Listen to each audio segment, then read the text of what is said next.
Yeah. Okay, this is our weighted deficit Jefferson curl. If you've been doing Jefferson curls for a little while, you might be noticing some increased mobility in your low back, hips. And then sometimes it's helpful to raise yourself up on a step, as Hunter is here, so that you can get a little bit more range of motion at the bottom of the movement. So he has his kettlebell, and then he's going to go into our Jefferson curl just like you normally do. Go ahead, tuck that chin, start working your way down. Again, keeping that core nice and tight. You want the front and the back working together here.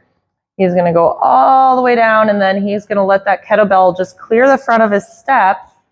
You can let it come out in front as you reach down, and that's going to allow him to get more range now that he is elevated off the floor.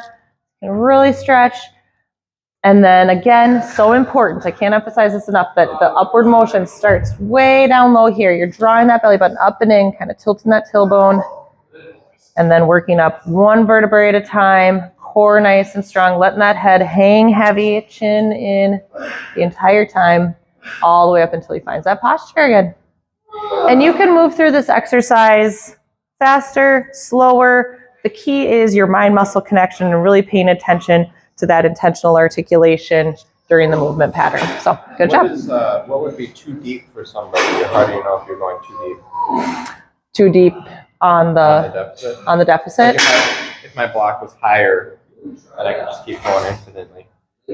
That'd be fine. That'd be fine. Eventually, body's gonna be folded in half, and that's as far as it's gonna go. And that'd be great if you can go that far. If you do go really far and then you can't really find that initial activation again to help yourself curl up, if you feel like you need to wrench it all into the back, go ahead and go down into the bottom of the Jefferson curl, Hunter.